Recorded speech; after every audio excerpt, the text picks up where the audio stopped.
Welcome to the City of Farmers Branch study session for the Planning and Zoning Commission. Today is Monday, September 12th, 2022. It is 6 p.m.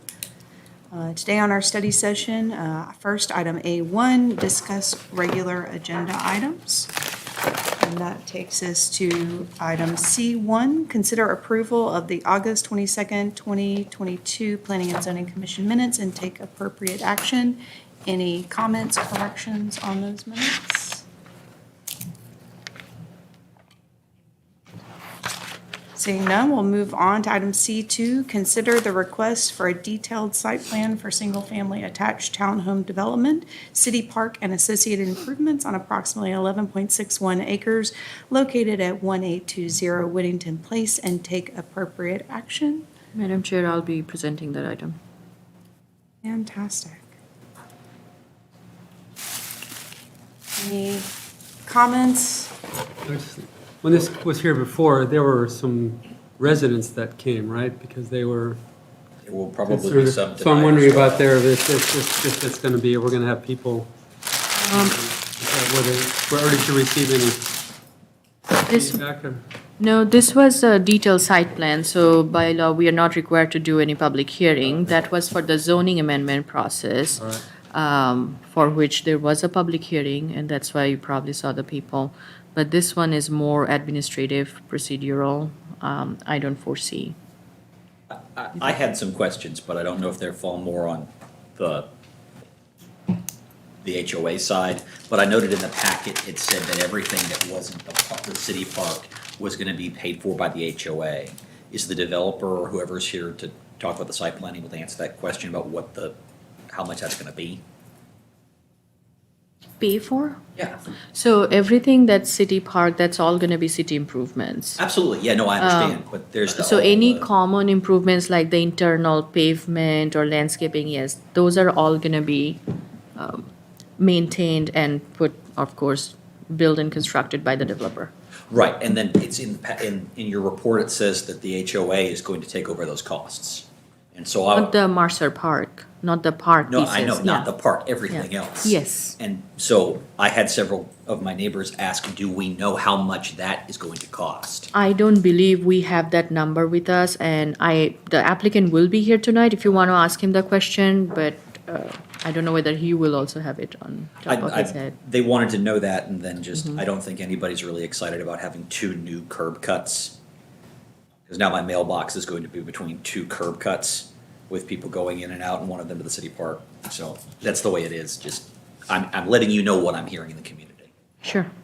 At what point in the process does the developer have to submit the HOA CC&Rs? Like sometime way after we approve the site plan, I guess. For the townhomes? Yeah. I believe, and we We'll can have those ask. details that Andy's talking about. Yeah, I believe we can also ask that to the applicant, but there is a bigger property owners association for the Mercer Park, the whole Mercer Park development. So, and again, I don't want to speak on behalf of the applicant, it might become part of that bigger property owners associations anyway, rather than That's the other becoming. question, is it Right. Mercer North, or is it gonna be a Mercer West cost? I do not know, Right. and those are the things that probably the applicant should be able to answer. Good one. So is everything out there HOA? That whole, everything, so each places is divided up? Are they all the same HOA, or is it all different owners of that? As what two. I'm hearing from Two, Vice Chair north and Jones is south? there are No, multiple. No, there's Mercer North, which is everything from the apartments to us, to apartments to the houses to the townhomes, everything basically in PD 99 that isn't the LBJ tract, or the. Yeah, boardwalk. The boardwalk, thank you. And then South. there's Mercer West, which is just Oh, on the other that- side of Luda. Well, it's both sides of Luna, but it's just. So like, basically everything here is Mercer North, and then Mercer West is just this. These houses and this Yeah. development here. And so the question one of my neighbors is asking me is that if the HOA is going to take over the upkeep of this internal area, is it gonna be for just Mercer West, which means we're gonna go from 281 to probably 350 or 400 on quarterly assessments? Or is it gonna be all of Mercer North My gut says it's just gonna be Mercer West, and I don't think anybody's real happy about that. But So why wouldn't they be? You think it will be more money if they're just taking care of a small amount, or?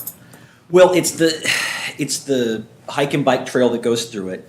It's all the trees and trees and improvements inside that place with only 69 units, which is going to be good. But first off, there's a governance issue because they're Class B voters, so they don't have as much pull or sway on the association. And then two, the concern is how much is this going to go up? Because there's already a concern within Mercer Crossing about how much we're already paying for our amenities and services. And so for now, we're gonna add another So, price to it. We'd like to know at least what it is. so let me ask, because this does bring up something. Because you notice that they're across from the apartment building, all of that, I don't know what that long windy street is there. But there's a lot of trees that have died, Yes, huge amount. yes. Who's responsible for those? Is that the HOA? The HOA, Ooh, ooh, ooh. So who's responsible for taking care of them? the HOA. The HOA's Because supposed to hire they appropriate. get The HOA a is tax supposed to hire somebody, reduction, they which we are don't pay paying- into the city's taxes for their Well, I'd property be owners. aggravated. We are, because we're paying a whole bunch of money and nothing seems to be happening. No. And I think there's a city enforcement at some point, because they had to submit the landscape plan, and if you don't adhere to that, because when all our plants died, we got right on replacing them as much as it hurt, because that was. a big problem Well, with the city. that was a water issue, because they probably were not, it would have been hard, it could have been done, but they just now have put those water thingies around them, which is Exactly. too late. Right?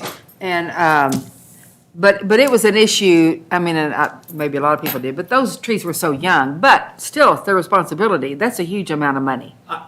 And I don't know if that's the same here, but what we're realizing here in our townhomes, because I was on the first, when we took over from the developer, I was on the first HOA board, and what we found is, okay, everything is submitted to the city, it's supposed to be there, but what we found is we basically replaced all the irrigation lines because the developer submits it, gets it sold, and gets it permitted to build this.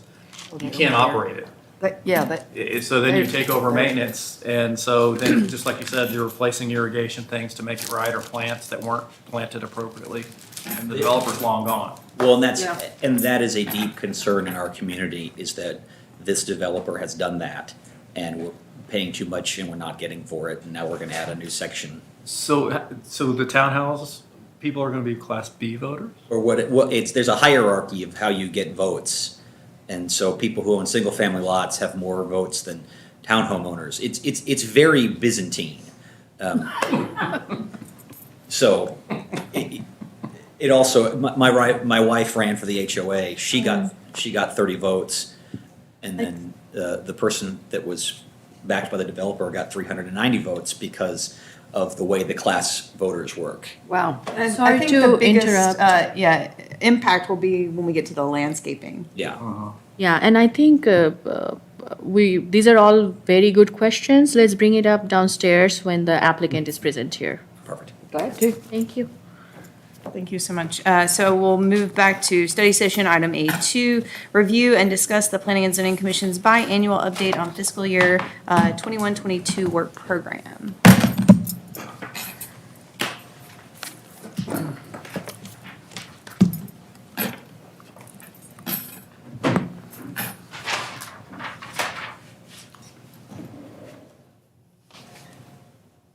Thank you, Madam Chair. Good evening, everyone. It's a good discussion, learned a lot about Mercer Crossing area.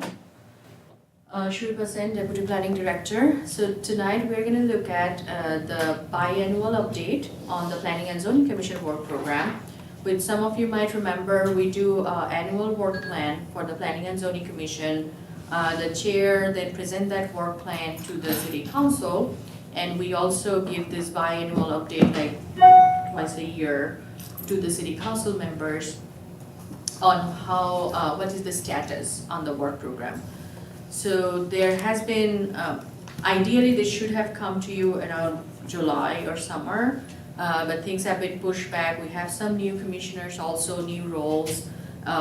So I believe this is a perfect timing in terms of getting the new members also kind of acclimatized with the current work plan, and we will will very soon be looking at the next fiscal year's work plan. So the agenda for this particular presentation is, of course, looking at the planning applications reviewed or acted upon, the special projects, and the P&Z Commission retreat, awards and recognition, and ongoing projects.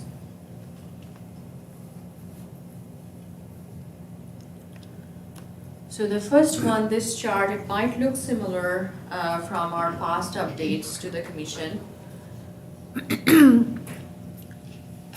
This shows you over kind of a 3-year time period, the 2020, 2021, and 2022, which is our current year, calendar year wise. And it shows, if you see that asterisk, the number of cases listed there, those are applications received but not necessarily completed.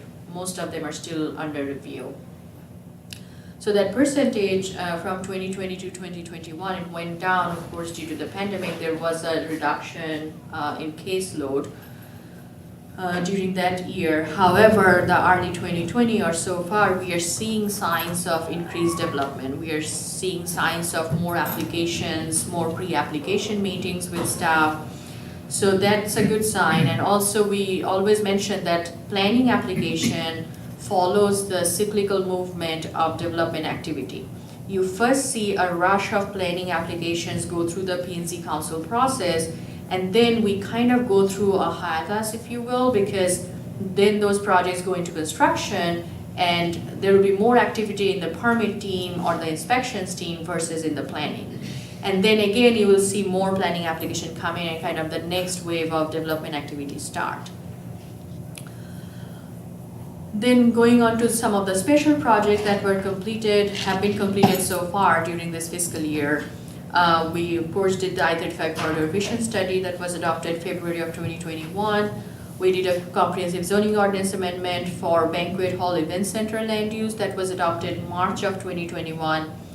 We did the expansion of the off-premise beer and wine sales overlay and the on-premise alcohol consumptions overlay districts to the Mira-Lago Peninsula tract.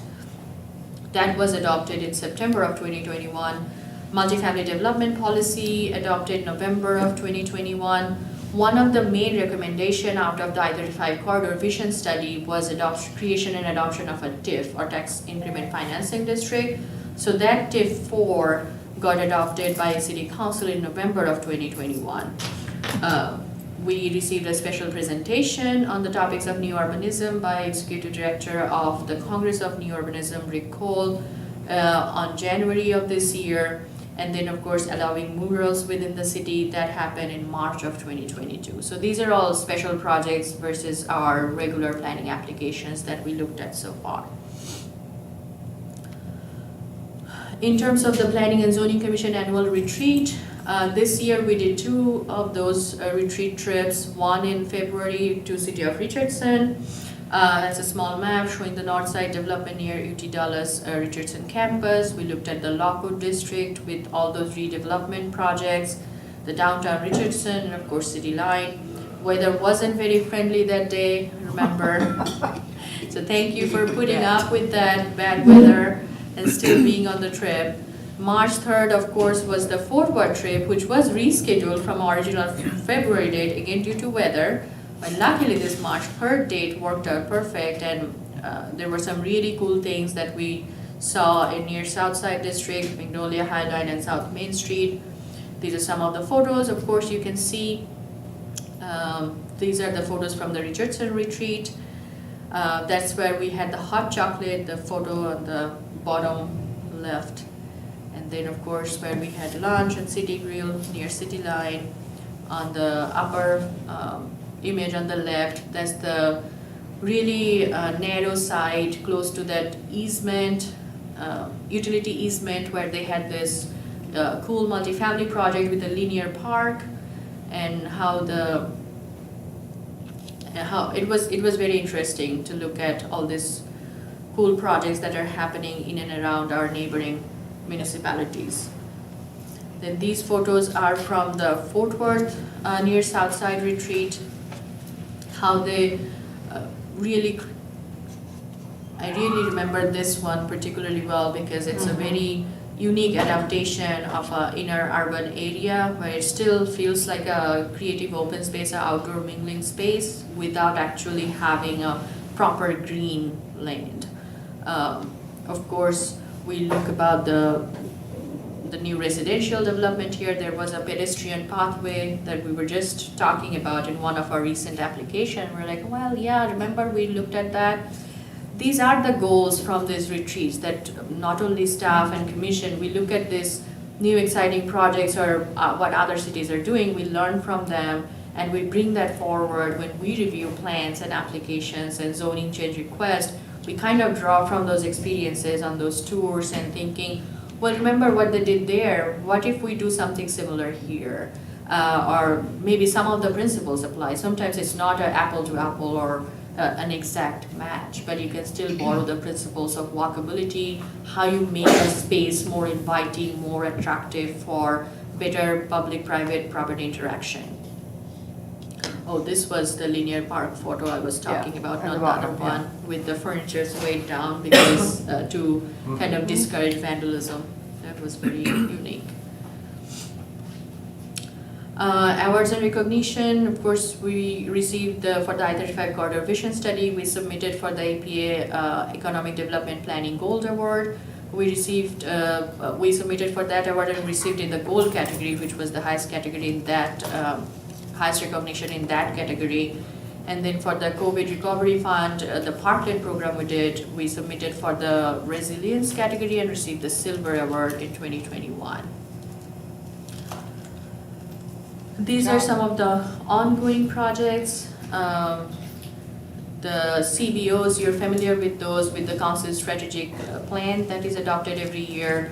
Those are the critical business outcomes. So under CBO 1B5, the directive is to adopt a citywide comprehensive plan. Of course, that's the ongoing citywide comprehensive plan study.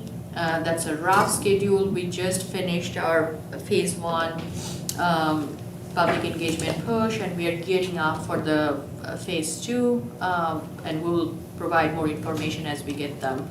It's about a 15 and 18 month long process. We're expecting it early summer adoption, 2023.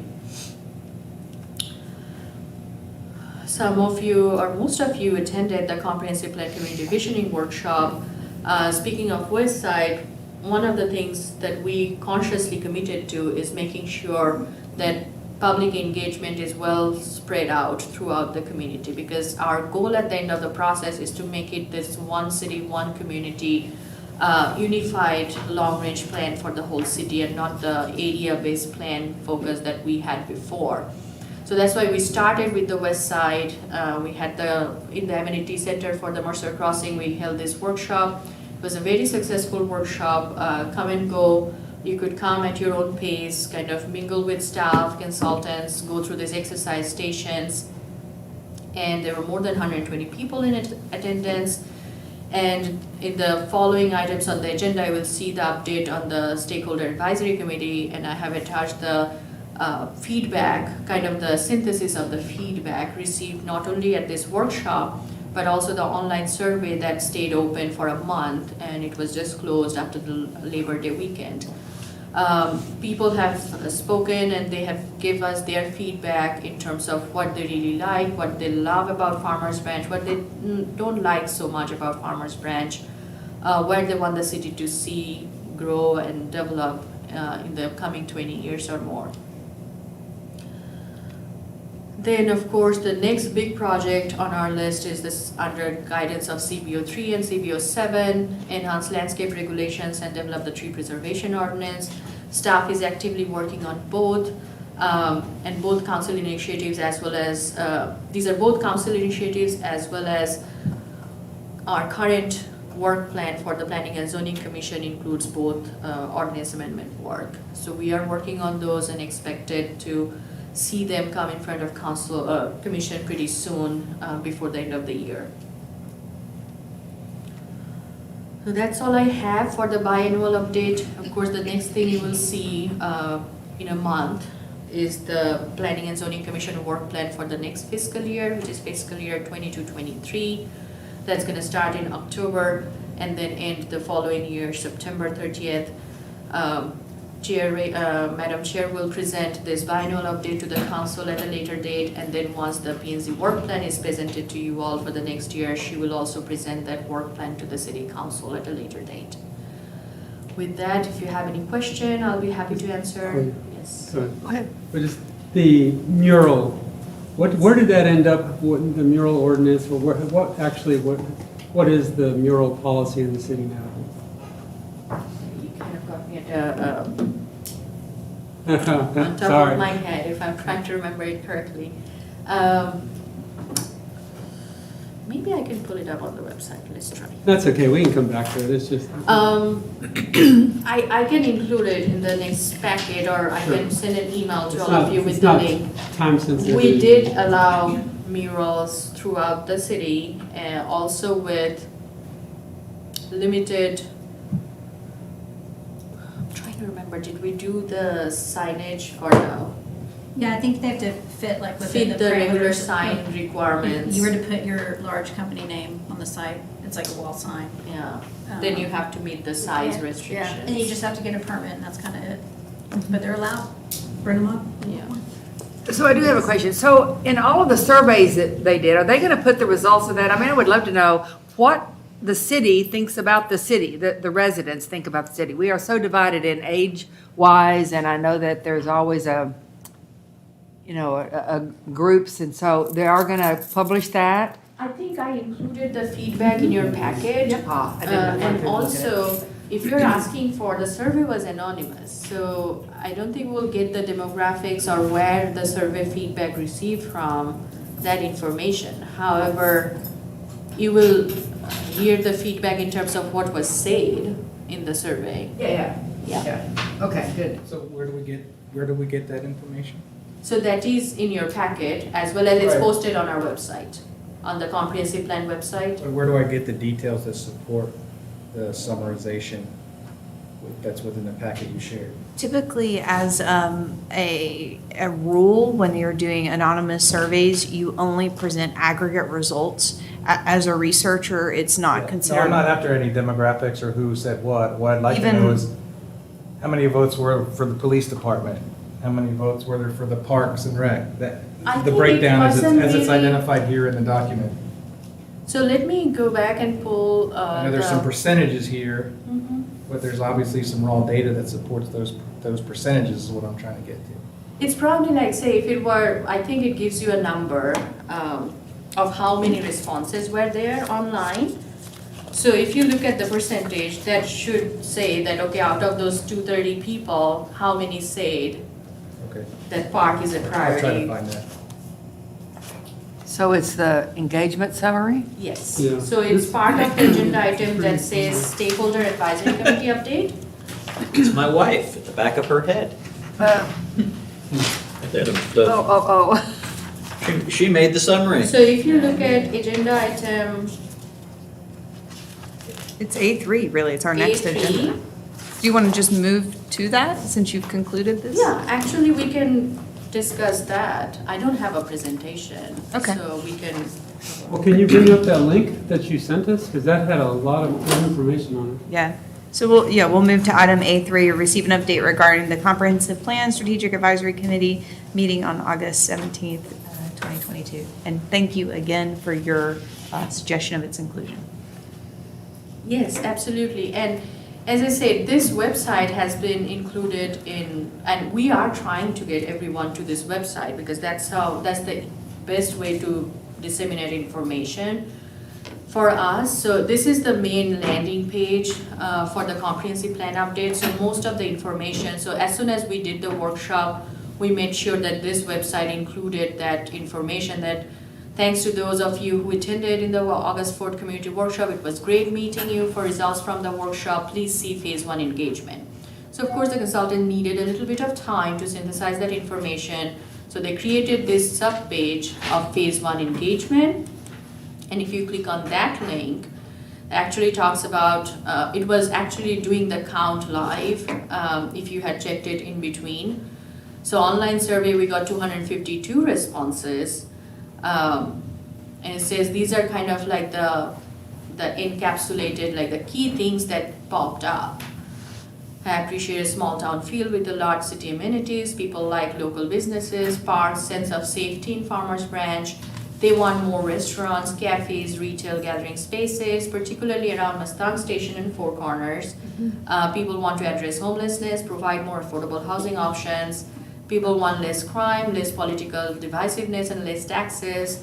West Side wants better connections to amenities, better access to grocery stores. The East Side sees conflicts between industrial and residential uses, wants connections to residential amenities. Gateways to Farmers Branch could be more attractive, consistently branded, especially from 35. Improved infrastructure is desired for walking and biking and consistently branded, especially improved infrastructure is desired for walking and biking between neighborhoods, centers, parks, and Dart Station, where shade would be appreciated. And then you see these photos you can flip through. See, these were the 6-word stories that everyone wrote down, so you kind of click through, read some of those raw responses. The bucket exercise, that's just a simple count. How many people put the Farmers Branch box in which category? See, safety and crime, they put like the highest number of bucks. They put retail options, parks and green spaces, better sidewalks, others, see summary, so you have to go to the summary document to see those others. And then this is how pretty much, like, see each of these people, like someone put this down and see how others came and put check marks. That's kind of, I felt was neat, right? Like I wouldn't want to write the same thing again and again and again. So I put a check mark next to the one that someone wrote. So they would get the counts from there, and I'm happy to see that someone wrote trees and there were so many check marks next to those. I guess you could have put Yeah, multiple Linda's check out marks there if you doing- wanted. Nobody was watching. Nobody was watching. That's where I was going. So the bar graphs above that indicate. I wasn't there, so better you did. sidewalks is Good. almost 30 people That's my missing voted. here. So is that a combination of the trees. check marks We and want the online different responses? No, this is purely bucket exercise. So that is the other thing I think we want to go to the summary document. I think that would help. So they had different stations, right? So the 6-word story is the Ernest Hemingway's concept of the 6-word story, where you were asked to write down, well, for Farmers Branch, want to write down 6 words or less about Farmers Branch, what you think of Farmers Branch. Then love more or less, those were those big boards where there were 3 boards. In Farmers Branch I love, in Farmers Branch I want more of, in Farmers Branch I want less of. So that was one set of exercise. And then the bucket exercise was separate. So those were the 3 boards. And then the buckets exercise where they were given some choices and they were given like fake dollars. And then there were like actual buckets, like small buckets. So the participants were told to make that kind of a decision maker choice, that if you had a fixed number of dollars, what's your top priority, top 3 priorities or top 5 priorities where you are gonna put the dollar. And you had like 13 options or 10 options, I don't remember exactly. So that was the graph you saw from the bucket exercise. So that was a pure count, like if there were $50 at the end of the process in so-and-so bucket, then that was the number. Then there was this 3 boards, there was more like an existing conditions gap analysis, which is, there was a mobility needs board, there was a Farmers Branch Now board, there was a demographics board, and this kind of talks about mobility needs discussed by residents include enhanced walking, biking connection throughout the city. And this is basically what they are, because everyone is not writing down. So this is not a very statistical survey in the workshop. And same for the online survey, if you took it, you will see it's not necessarily like a math problem.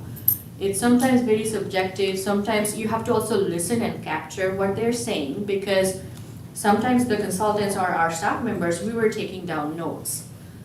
So they are trying to not only synthesize that information in a subjective manner as well as in a digitized version where you can see some numbers in graphs and charts, but some of them are going to be written down responses.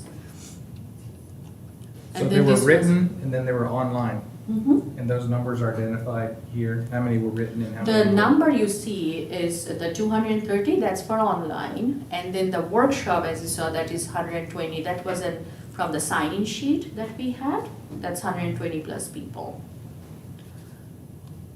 And these are very common techniques in qualitative research and this planning work. In fact, I showed this to my students last week as an example. And eventually our goal will be to provide as much raw data as possible, but within the limits of the survey and the public engagement tools. You don't want to put up the raw board on the website, because then you are asking, this is information where it's more understandable because it's synthesized.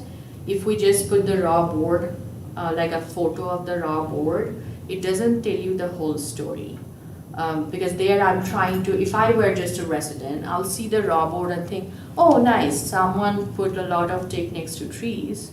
But does it really give me the full picture, which is I have now synthesized all 6 stations and kind of see where the common themes are, what really kind of rise to the top, if you will. I would let the 2 stakeholder advisory committee members on this group to also give an update to the commission if you want to discuss about that. Well, I mean, I would say everything, what you presented was more than actually was in, you know, you had additional information there, so you've now seen everything we saw plus what didn't see. But I would say the main discussion that came up was about renters versus homeowners. And some people have the opinion that, you know, renters don't necessarily care as much, and so that just, and versus homeowners will, and so, you know, Commissioner, you can speak to it as well. I mean, it became, not heated, but it became a fairly lively discussion about that idea, and I think there was a lot of give and take, and, you know, maybe, I don't know if you wanted to comment on that. Sure, and I think these are sentiments which I've also heard, you know, repeated in many of our recent budget discussions in City Council. And we know from looking at our demographics, which are presented very nicely on that page. If you click on the community, the little arrow, and it brings up those demographics. Yeah, thank you, Sharifa, I'm so sorry. One of the things that really came out in the research that Stan Tech did, and they're doing, I think, an amazing job of both presenting these data as well as really digging into what is Farmers Branch. In this community. So from this page, I'm sorry, I just wanted them to go through the path. So from the main comprehensive plan page, what Madam Chair is referring to is this community context. And what these data show very compellingly is the increase in, of course, our population, which are renters. And that's something we're seeing across the board. Yeah, this is population, race and ethnicity. And here, this is the one that I wanted to show, this housing graph here that's on the right. So these are trends that also move well beyond our borders, right? What I wanted to point your attention to, and actually what I presented to my students last week in these data, are about the value for owner-occupied units. We've lived that here in Farmers Branch, right? And if you own a home, you've seen the value increase. Yeah. Simultaneously, not surprisingly, we've seen rents increase, right? Pretty considerably as well. Interestingly, our home ownership rate has decreased as a proportion of our whole city in the past 10 years. That's also not surprising because we've built a lot of multifamily. Apartments, yeah. Multifamily. But and we've had a slight decrease in household size, no real difference there. But this last item, I think, is the crucial one that really speaks to the quality of life in Farmers Branch. If we look at the number of households which are rent burdened, who are paying more than 30% of their household income on rent alone, that number has gone down.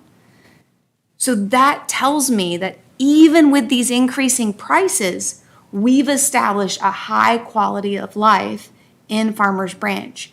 We also know from our research that those numbers on rent affordability also work in tandem with transportation.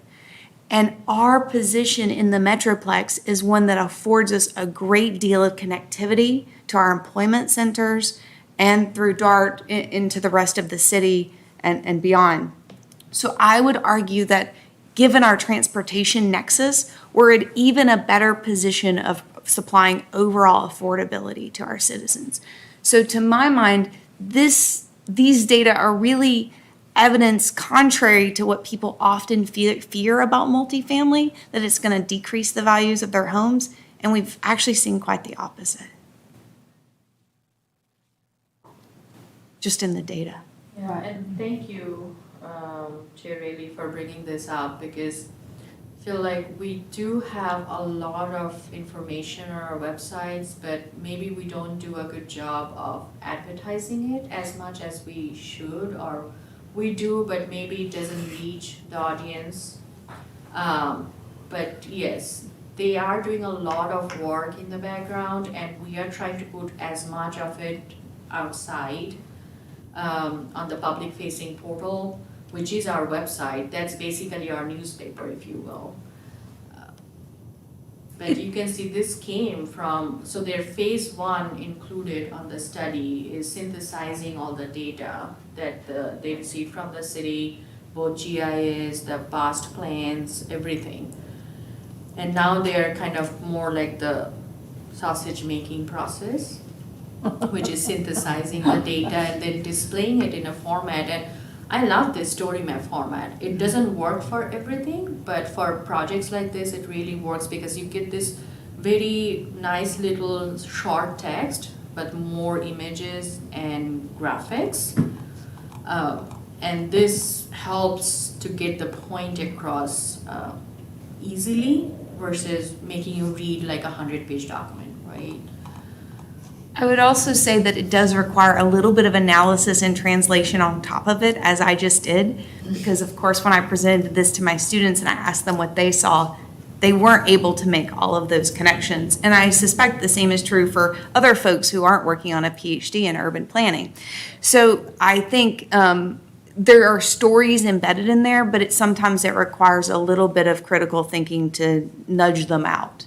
And create that narrative and understand what is this really saying about our city and the quality of life. Because ultimately, the goal of the comprehensive plan is to maintain and improve our quality of life in the city.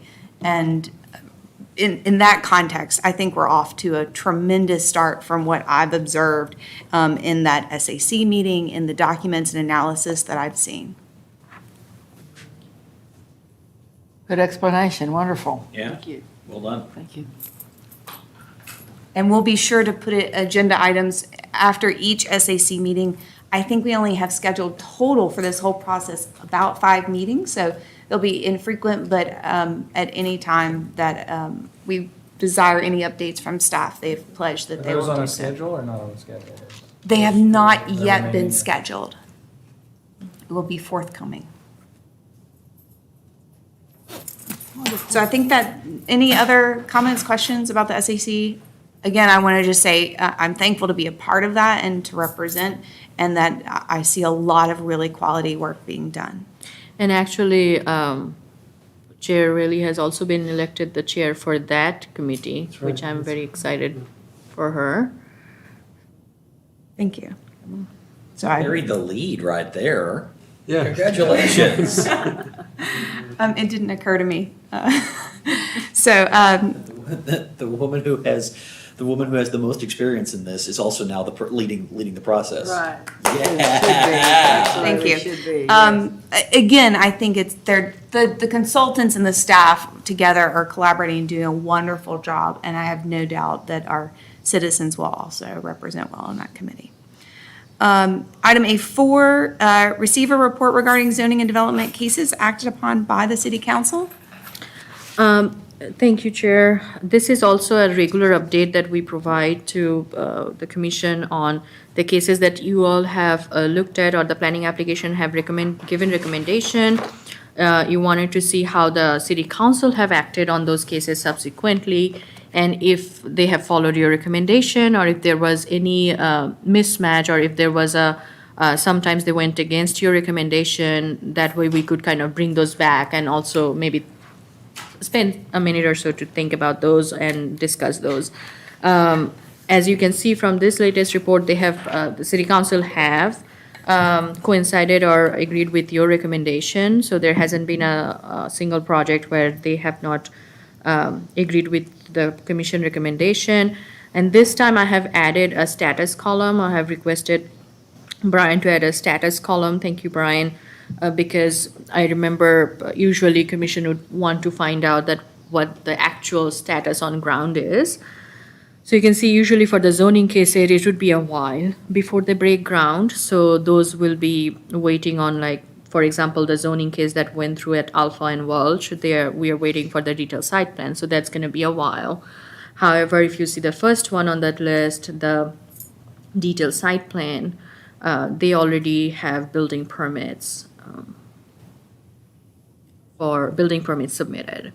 Same for the last two, where the building permits have been submitted for the chiropractor clinic and the veterinary clinic as well, the two specific. They're use doing permits. business. I know, I was gonna say that chiropractic clinic, I mean, I I think drove they by the opened, honeycomb of health today. they opened like a week or two A week after. afterwards. So why is this still in planning? Why It is looks this- better, I mean, the aesthetic has improved, but, yeah, I was shocked Yeah, to see it so- was building submitted. I believe when the time they were preparing the report, that's the official status. Sometimes the COs, they appear like the building is occupied, but they are probably still finishing up some of the last inspections. Oh, I I think think she's they're doing she's business. definitely She's doing business. She's advertising like Brian, would services. you like to answer that? Did you find out from Daniel Summers or from Community Services? About their CO? I haven't at this time. So they only told us about the building permits? Correct. And according to Over Intergo, she there. had submitted building permits for some of the interior work, but I haven't processed her CO yet. So can like Chairman Riley go over there with a badge and be like, We will, planning and zoning. Well, don't you, I mean, and not to be, yeah, because we also sign off on their CO, so I don't doubt when Brian is saying that if we haven't seen a CO, the CO hasn't been issued yet. I recall it during her time before us that Yes. she said that she had to vacate her. And she was ready to work. In a week, Yes. week or so. Moving trucks were like on the way. Everything lined up. Yeah. I would There's venture a clients there. guess that There are clients there. is something. I think they extended her lease in the previous location. And of course, and it now seems like it was a bad decision for me to add the project status column. This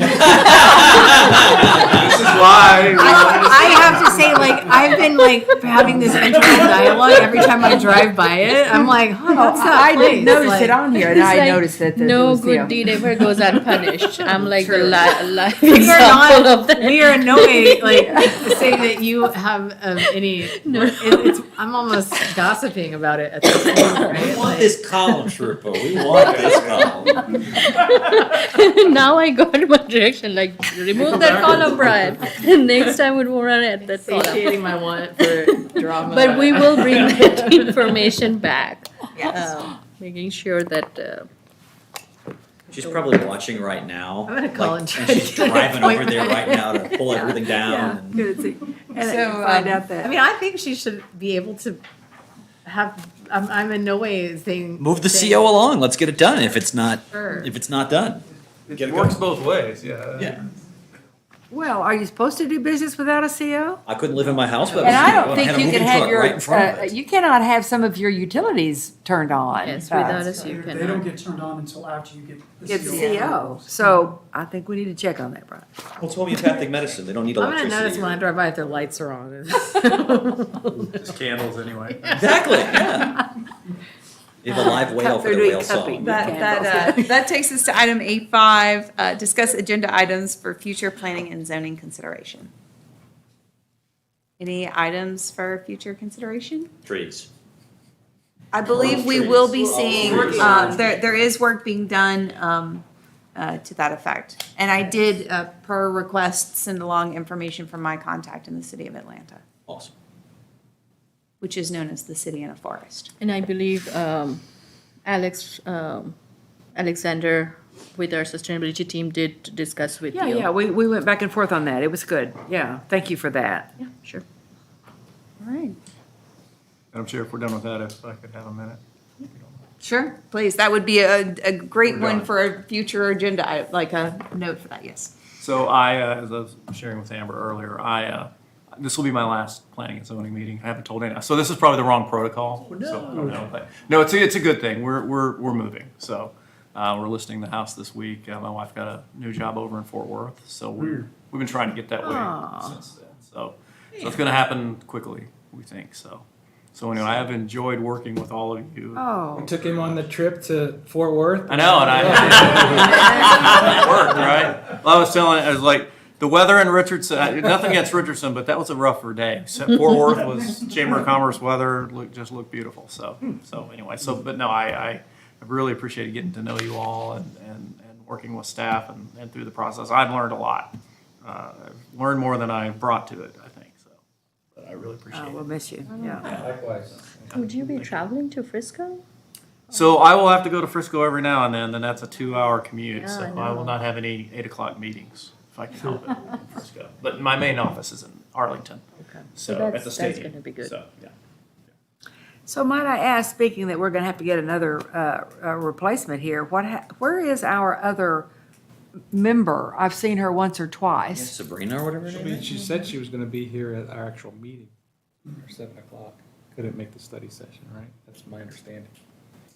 That's how she informed us by email that she will be at the regular meeting. So so just for clarification for me, I mean, I've been on here 5 or 6 years and there's never been a sub person on a second that's not attended the meetings. Is that a requirement or is that not a requirement? I don't believe it's a requirement for an alternate, but I can check with the city secretary's office that if by charter that's a requirement or not. I got the sense it was when I was an alternate. Yes. Yeah, I did too. That the ordinance changed recently. Wouldn't that apply to alternates as well? They're Sure appointed. seems like it. Yeah, I mean, that rule applies that if you miss the meeting of more than 25% of a regular calendar year, then you are off the commission. That applies for alternates too. That shouldn't be a goal. Huh? That shouldn't be a goal, or that shouldn't be the ruling. Like the rule that- determining factor. That, I can, okay, all right. Study sessions count? Yes, they are part of the regular, the Yes. planning and zoning commission scheduled meeting. Well, yeah, is that like a half-see thing? Like, So yeah, what's she get for tonight? I get half credit for tonight? No, If yes. I leave right now, I get half credit? Or not counted as an absence? Really, how does that work, really? I mean, if you miss a study session and you're, These are all very good questions. The city You were- secretary would be the one Yes, really to have to because answer it, that because it gets policy was into like the a details 2-page. of the Yeah. land, yeah. So you would move up, wouldn't you? I You're gonna move would, up into a I full would. seat. Regular member. I can get rid of the child seat. You can take this one down here. Be in the booster chair anymore. Go to the front row, that's amazing. Yeah, I that's like right. it back there in the back, you know. Oh, come on, come Imagine on. we sat Yeah, back we had a there. good and- time back Outside, there. you can be close to the screen. All right, I think that will adjourn us then for our study session meeting at 6:48, and we'll see you downstairs for a start at 7. Thank you very much. Thank you.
Welcome to the City of Farmers Branch Planning and Zoning Commission. It is Monday, September 12th, 2022, and it is presently 7 p.m. First of all, I'd like to thank all the commissioners for their service. We'll start the meeting today with citizen comments. This agenda item provides an opportunity for citizens to address the Planning and Zoning Commission on any matter that is not posted on the agenda. Anyone wishing to address the commission should complete a citizen comments registration form and submit it to the chair prior to the start of the meeting. There is a 3-minute time limit for each citizen to speak, with a reasonable limitation on speakers on one topic or item, with a maximum of 15 total minutes on the same topic item. Anyone wishing to speak shall be courteous and cordial. The Planning and Zoning Commission is not permitted to take action on any subject raised by a speaker during citizen comments. However, the Planning and Zoning Commission may have the item placed on a future agenda for action, refer the item to the Director of Planning for further study of or action, briefly state existing city policy, or provide a brief statement of factual information in response to the inquiry. And we do have a citizen comments forum. If you wouldn't mind stepping to the podium, Mr. Rinkesh Desai, and please state your name and address for the record. Good afternoon. Thank you all. My name is Rinkesh Desai. My address is 1753 Hanover Court, Farmers Branch, 75234. And can I start now? Yes, please. Okay, awesome. So the reason I wanted to meet with all of you is I believe there is a agenda item that's coming up, or it may be coming up today, regarding the Mercer Crossing development, where they're planning on building a park and a townhome. And I'm all for the parks and townhouses. We've been kind of pushing for the park for quite some time. The only concern I really had, and I wanted to make sure we kind of nip it early on as opposed to waiting until after everything has been kind of processed and moved forward, was in regards to who's going to be the owner of the maintenance of that park, as well as any walkways or any development that's going to be happening thereafter. Like, I get it, the townhouse area, we would maintain it as part of the HOA, but the walkways today are being maintained by Mercer North, which is also an HOA cost that we're incurring regularly. And I want to be able to say, hey, if the city is going to be creating the park, and more than likely the people who are going to be using that area is going to be folks that are going to be coming to the park, I would like the city to also own the walkways or the runways or anything else that we have that we're planning on building. I'm hoping, and I haven't seen any paperwork in regards to this, but I'm hoping that we as residents of Mercer Crossing will not have to pay for the development of the park or the development of any of the pergolas or the roads or the walking areas and so on. So that's all I had. I appreciate your time. Thank you so much. Just a concern. I'm sure it's probably not a major issue yet, but I wanted to make sure we captured it early on so it's not going to be a problem later. Thank you. Thank you for speaking at citizen comments. Yes, thank you. All right, up next, we will move to item C1, consider approval of the August 22, 2022 Planning and Zoning Commission minutes and take appropriate action. I move that we approve the minutes as presented. All right, I'll second. second. Any discussion on the topic? All right, we'll move to a vote. All those in favor? It is unanimous.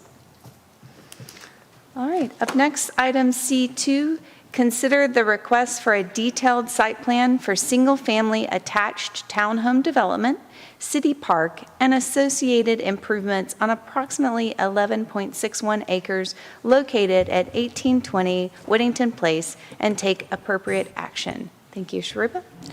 Thank you, Madam Chair. Sharupa Sen, Deputy Director of Planning. The PowerPoint.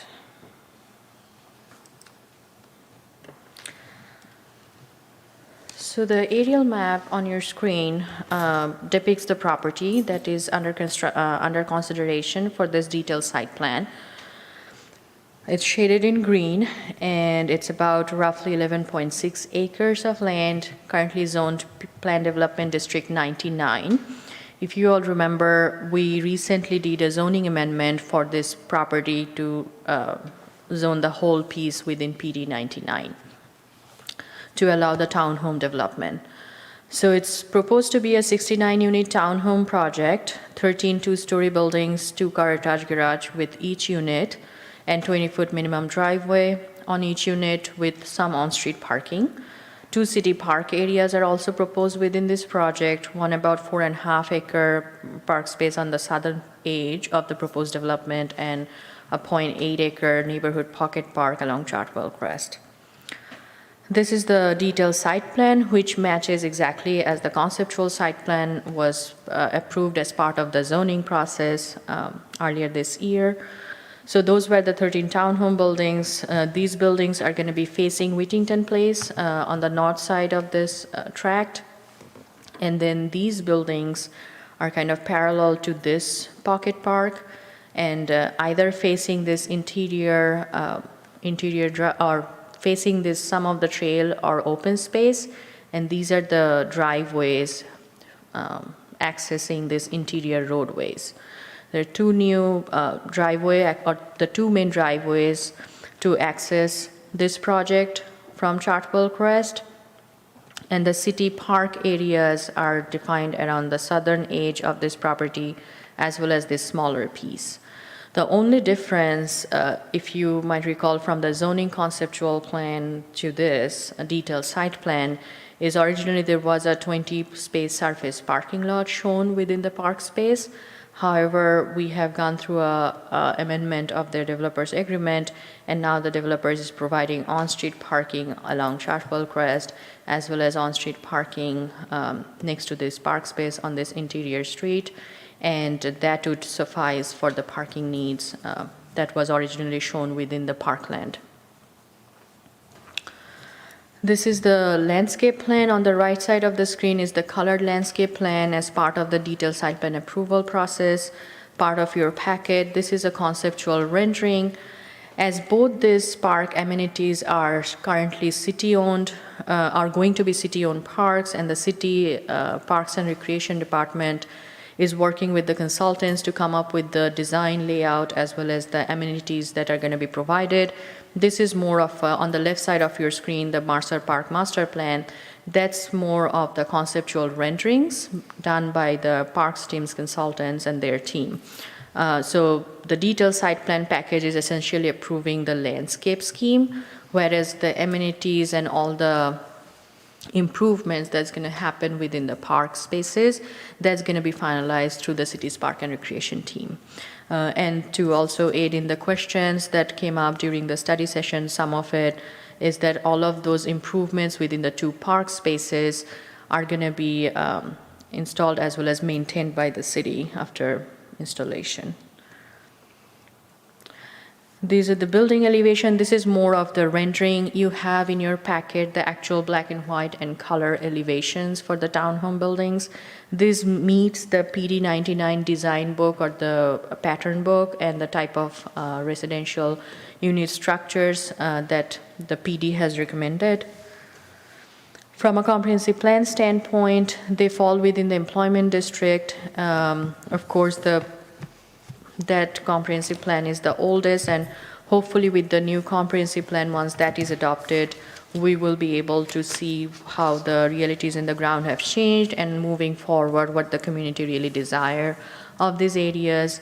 However, with the current development scenario and given the surrounding land uses and the context of the subject property, it matches, of course. I did not update the zoning amendment. So staff recommends approval of the detailed site plan, and with that, I think that ends my presentation. If you have any question, I'll be happy to answer. Let me go back to the site plan view. Any questions Not for staff. for staff? I have some questions for staff. I just Okay, remembered them, just yes. thought of them. In looking at Belgrade Drive, there on the south edge of the property, Yes, and then also looking at Brunswick Drive, yes. can the city, because these townhomes, it's a high density area coming out onto a smaller street, or a small street as compared to Whittington Place. I was wondering, can the city put signs there that you talk about careful crossing or, children at play or anything on the corners there? Because we're You gonna mean here or here? going on to Chartwell Crest. Oh, on these two main drives? Yeah, because it's going to be right up against the park with the parking. My mailbox is going to be right there.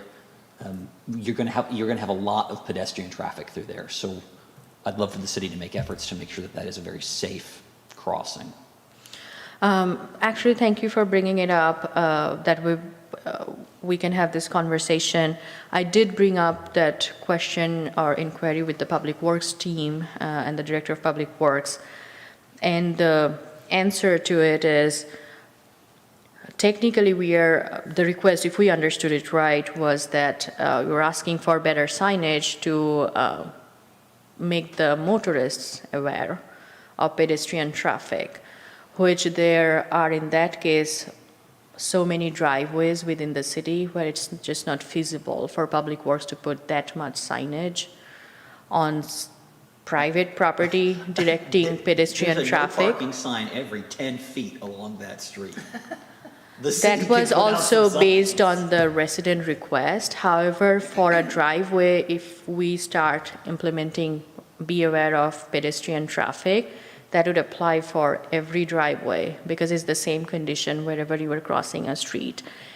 And also from a traffic safety standpoint, just like the motorist is responsible for safely operating the vehicle and not hitting a pedestrian is also responsible for watching on both sides before crossing the street. In a nutshell, that was the answer I received. And so, Okay. short form is we cannot install pedestrian safety or beware of pedestrian signs on the driveways. Even to roads that surround a city park that we're holding open to the public and inviting children and families, elderly and Yes. the infirm to be there? Yes. Yes. Okay. I have, for example, from a neighborhood I live, we have a significantly large neighborhood park. There are walking trails all around the park, but there is not a single sign that says, and there is actually a pretty large drive all around the park, not a single sign says, be aware of pedestrians. Would there be any, like, crosswalks? I mean, is that sort of an Yes, identifying so like feature to just indicate like where- we are required to do ADA ramps on any kind of, wherever there is a conflict with the vehicular traffic and the pedestrian traffic, there is going to be ADA ramps, and yes, wherever there is a crosswalk required, then there will be crosswalks on Is a street. crosswalk required there? I do not know, Okay. based on the classification of the street, probably. And if it's not required, it won't be there? No. Okay. Go ahead. Yeah, go ahead. So would you pull up the picture that showed the front elevation of all those units? Okay, leave it right there. So, actually, this is gonna go to the builder, so. Oh, sure. But just leave that there then a minute. And Yeah. I think, then we had one more question. Oh. So the parking, you mentioned that there was redone, so looks like there's 5 spaces on Chartwell, and the balance of them to get up 20 is up on, was it Brunswick? So those are all dedicated for the parks. Yes, so that's meant for the park, people who will be accessing the park. Okay, so the South Park doesn't have anything that's proximate to it, and it's all the street parking on Belgrade, that's gonna be residents. Yeah. Okay. The assumptions, I believe, when this area was designed or the conceptual plans were developed, that most of these park amenities, people will be either walking to it or biking to it, not necessarily driving to it. And those who will be driving to it, we believe there is ample parking spaces between the on-street and the spaces kind of tucked in Okay, on Brunswick. thank you. Yes, I'll go to that plan. Okay. Oh, yes. Any more questions for staff? All right, I believe the applicant is here, so we'll.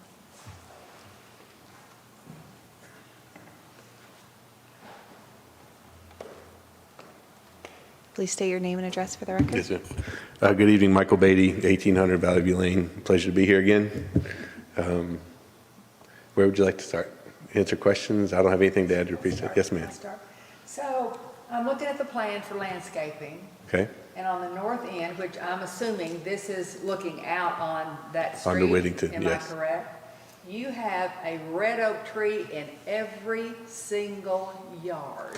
That's called a builder's tree, and Okay. it's a requirement when they build the house. And they can pick from the species list. Don't put a red oak tree. Do you have to put an oak on there? So, do you know the specs of an oak tree and you're putting it on every one of these? They will not be good in a few years. The people are gonna cut them down. They're gonna be invasive to the house. They're gonna be invasive root system to whatever. Please select a smaller tree. Yes, ma'am. I implore you. I'm asking you which tree we should push the builders to use. Because they pull from a list that's city approved and then it's whittled down in our Well, you know PD. what, we're getting ready to do that list. We're gonna do a small tree and a big tree and a no-no tree Okay. type of thing in the yard. So those aren't a front yard tree of a small thing here. They are great for North Texas, they're a great shade tree, they're a great bird attractor, insect attractor, but they're just not good for a small The front yard yard. like this. So you can do everything from a crepe myrtle, which supports no wildlife whatsoever, but they look pretty.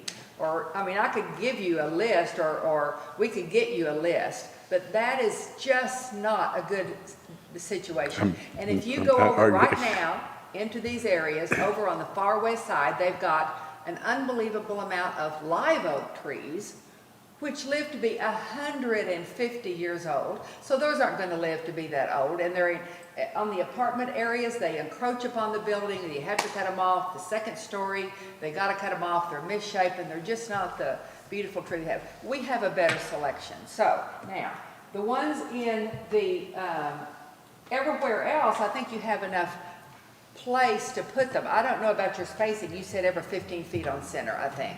That's following the ordinance. Yeah, well, is that right? Every 15 foot on center? And that's what the plan says. On the front where, Commissioner Bertel, you were talking about along Whittington. Yeah, that's Yeah, just, they're 25 feet on center. okay. It's just not the best tree. I'm just telling you, Not not the best tree. disagreeing at all. You want it to look good, you Yes, want it to ma'am. be there in 50 years, you want it to be there, whatever. So I do too. So, Sariba, can we look for other trees that might, and I can Yes. work on that, and we can do something, but you notice, whoever the landscaper was, the builder did not put a tree here in this front yard, and they look fabulous. They're smaller ones. So drive around these neighborhoods, and you'll see the ones that don't work. So oak trees, not necessarily. So we'll work on that for you. Yes, ma'am. Thank you, Mark. Quick follow-up on the trees. Sorry. So the choice for tree is from who? We have an ordinance, the PD ordinance has a tree list in it, the city has a tree list, and then ultimately it falls to the builder to pick something from that list. If Okay, you so- want us to remove something, we'd have to change the PD. If it's just for the builders, it can be addressed with, I can just say, hey, don't plant that tree, and, because they'll plant, it's the same tree cost, crepe myrtle's cheaper than a red oak for sure. But it's just what we're trying to follow the rules and the pattern that was We're established. trying to change those for you. Okay, So- please. Happy to Good. follow. All right. We'll work on it. Thank you, Michael. Thank you. All right, Commissioner. So, real quick, this is going to be trash in the front with cans, correct? It's alley. It'll be served from behind. Where's the alley? The we put up the roads are, Oh, is this Declan and Paddington Drive? yeah, this is actually where the driveways go. This is the front of that row of houses, and this is driveways. So the front of these homes face the lake. Yeah. The front of these homes face the park, and the front of these homes face Whittington. Right, and so how do those houses that are facing Whittington, where's their trash going to be out? The rear, it's alley. This is treated as an alley. Their driveways come out the back. I see. Okay.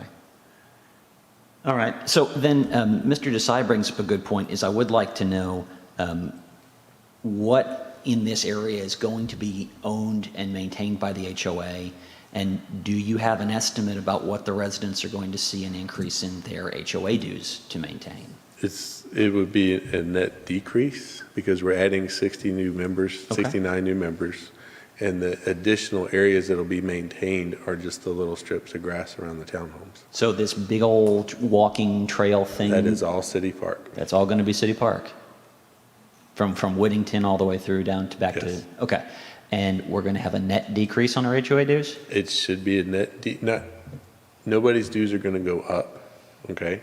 They're gonna add the 69 people. We've handed over control of the board now, so the board will have to decide if they want to raise the dues, lower the dues moving forward.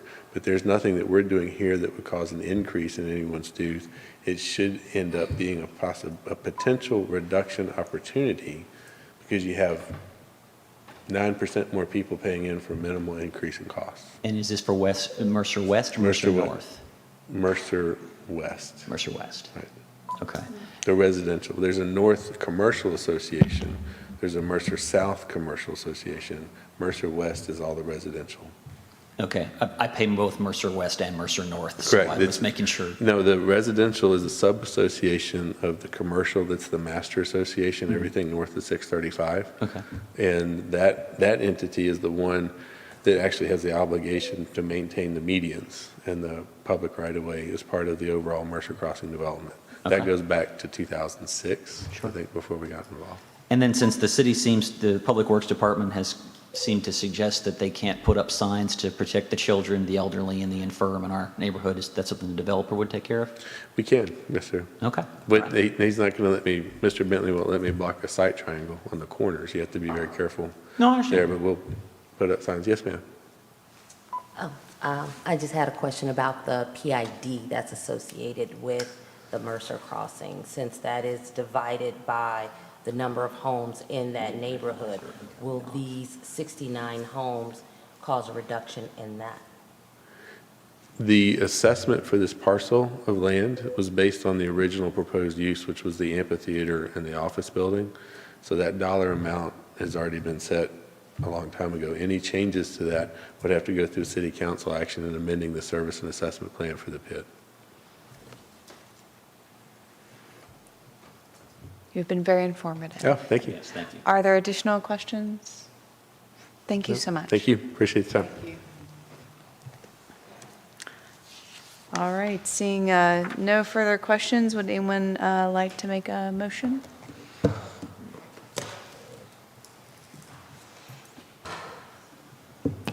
I move to approve the detailed site plan. All right. A second? Second from Commissioner Birdle. Any additional discussion on the matter? All right, we'll move to a vote. All of the, Well, so do we need to make a thing about the tree change? Does that have to be in a? Can we recommend a tree change? You can, but he has a list of available trees the developer has or the applicant has, and we can make that change. Or if you want to give us some recommendations to staff, we can provide that list to him where we can make that change. Could I meet with you tomorrow and do that, or do I have to do it right now? No, you don't have to do it right now. As I'm saying, like, if you want to email the list to us, and we Well, can let's see provide what- that. If we have something that will work better on our list, I mean, I hate to go off of the list, let's try to keep it there. What were you going to say, Michael? Well, I'm happy to plant whatever tree you tell us to plant. That could be the So if you would want, you can, if that makes you more comfortable, what we can do is, if you want to make a motion with recommended approval with the amendment. tree species change along Whittington. So with a properly seconded motion, I would move to amend the motion. Yes, to whatever she just said. To allow Commissioner Birdle to select the tree. I think what I, Along with others. what I think I'm I heard, kidding, I'm kidding. what I think I heard Commissioner Jones, or Vice Chair Jones say is that he wishes to make a motion for the detailed site plan with an adjustment for an amended tree list. Motion for approval with an adjustment to the Yes, tree yes, list. yes. That is what I move. I'll second that amended motion. Okay. So we have a second on the amended motion. Any further discussion? All right, we'll move to vote. All those in favor? All right, carries unanimously. Thank you. All right, that takes us to the adjournment. It is now 7:24. Thank you again, Commissioners, for your service.